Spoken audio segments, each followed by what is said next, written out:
Dans son discours lors de l'inauguration de la Commission nationale pour la modernisation du transport en commun le 13 février dernier, le président de la République d'Haïti, son Excellence Michel Joseph Martelly, montrait l'importance que le gouvernement entendait accorder au secteur du transport pour améliorer la qualité des services de transport sur tout le territoire. Il proposait un appel à la mobilisation en faveur du secteur du transport en Haïti, l'élaboration d'un cadre normatif et incitatif en vue d'arriver à une amélioration effective des conditions de transport en Haïti, renforcement des normes et standards, financement, etc. De faire de la Commission nationale pour la modernisation du transport en commun un outil de promotion d'intervention efficace en proposant au gouvernement des recommandations aux problèmes de sous-financement et d'accès au crédit et déterminer la meilleure stratégie pour ajuster les prix de la gasoline, du gazoil et du kérosène sur le marché national en tenant compte des données internationales et de la réalité économique d'Haïti. Ces propos du président de la République et la création de la Commission nationale pour la modernisation du transport en commun montraient que cette modernisation représentait un enjeu prioritaire pour le gouvernement, à la fois qu'elle constituait un défi pour la société dans son ensemble. On ne peut en réalité s'imaginer une société moderne dans laquelle le transport et la mobilité ne soient gérés de façon planifiée. Et pour planifier le transport, il faut obligatoirement maîtriser les différents coûts liés aux activités de transport.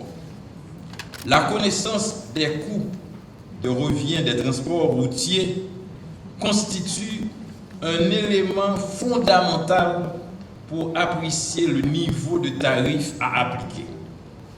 Elle permet également de fournir des indices sur la compétitivité des entreprises de transport et d'inciter les investisseurs potentiels à s'intéresser au secteur. Par ailleurs, vu la fluctuation des prix des produits pétroliers, il est fort probable que la structure du coût moyen de référence de transport routier de marchandises pour compte d'autrui subissent des changements adaptatifs.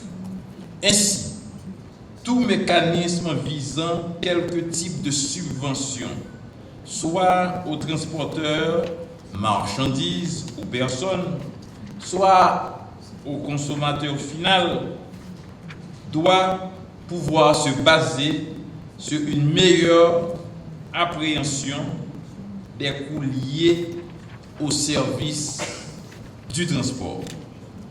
Nous devons changer la perception et les réalités liées au transport en commun en Haïti. Ancienneté et mauvais état du parc véhiculaire, insécurité routière, manque de professionnalisme dans le secteur, mauvais usage de la voirie, inconfort dans le transport de passagers, non-respect des normes, etc. On a tendance à oublier le caractère vertébrateur du transport, son rôle de levier de transportation, de transformation économique et de moyen de lutte contre les fractures sociales. En effet, un transport en commun structuré permet de lutter contre la pauvreté. La lutte contre la pauvreté passe nécessairement par la lutte contre toutes les formes de marginalisation et d'exclusion sociale. Elle implique l'amélioration de la mobilité et de l'accès pour permettre aux femmes, hommes et enfants des couches défavorisées de développer leurs avoirs, de réduire leur vulnérabilité et de mettre en place des moyens d'existence durable. L'entrave à la mobilité est un facteur d'exclusion sociale. La question de la mobilité n'est donc pas seulement une simple question de transport, c'est aussi et surtout une question de droit, au même titre que le logement. Le manque de moyens de déplacement dans notre société peut devenir un important facteur d'exclusion sociale, économique et même politique. Depuis quelque temps, il y a une industrie informelle du transport qui est développée dans le pays. Motocyclettes sont un gros phénomène économique, sont un gros phénomène social qui baille un service important, un service de proximité de transport à un pile citoyen. Son service pas organisé, son service qui manquait joindre encadrement l'État, vu l'importance, vu l'ampleur qu'il gagne, vu l'importance qu'il prend dans la société et vu le risque qui accompagne par rapport à gens, la fonctionnaire. Il y a une commission interministérielle de la sécurité routière qui existait. Et je vais essayer de comment on a dynamisé parce que là, on a parlé de transport en commun.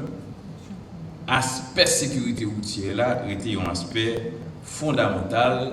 Et pour la CAI, il faut le reconnaître, c'est pas une question qui est adressée du tout. Ou même pas même dit mal adressée, il n'est pas adressé du tout.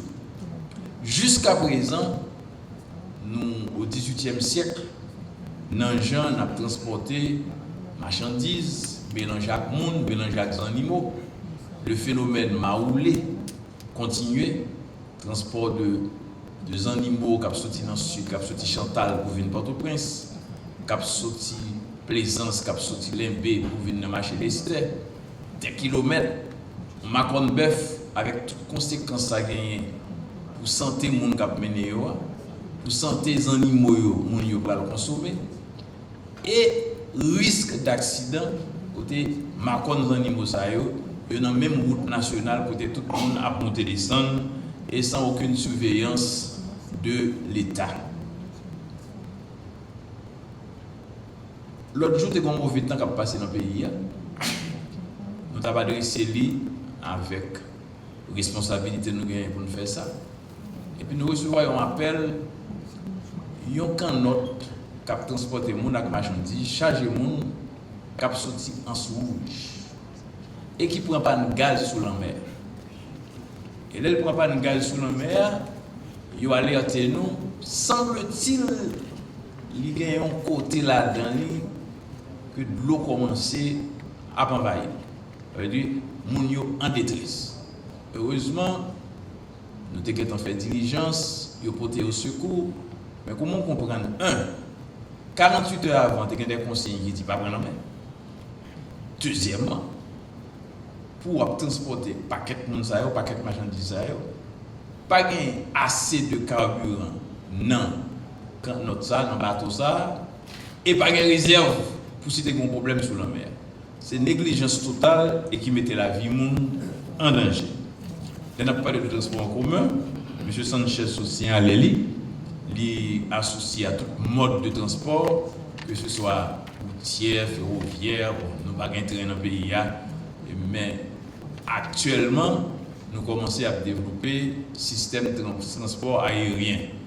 Et là encore, les conditions ne sont pas clairement réglées et surveillées par l'État. Le problème de professionnalisme. Qui j'ai au monde transporteur en commun? Son matin levé, il vient en motocyclette, ou bien il vient en camionnette, et puis lui pour le bail service là sans aucune préparation, sans aucune évaluation des autorités établies pour qu'on ait s'il gagne préparation pour faire travail ça. Transporter tête ou avec femme là encore faut préparer pour faire parce qu'on pas mettre la vie en danger.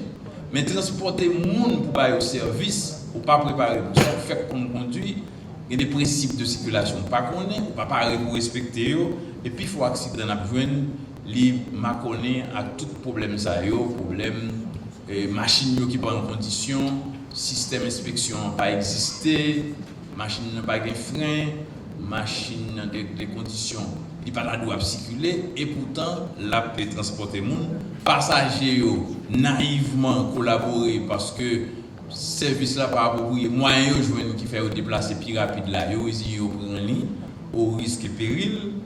Alors c'est autant d'éléments comportement la police, soit la police là li montrer li parfois complaisant ou bien montrer le rigide suivant humeur, suivant intérêt, ce n'est pas normal.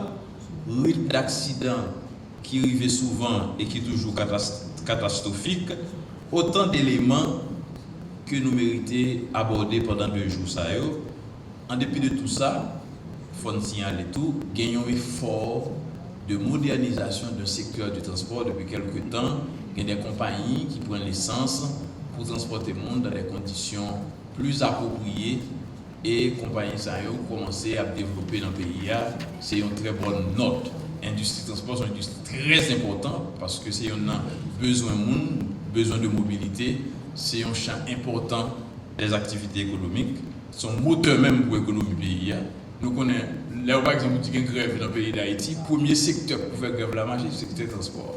Et depuis le transport fonctionnait, pas de grève. Avec le grève là, le transport était un facteur fondamental, d'où l'importance du travail qu'a fait là pour la société, pour le pays, pour la population, pour l'État. C'est indispensable que le système de transport l'ait adressé différemment, bien sûr.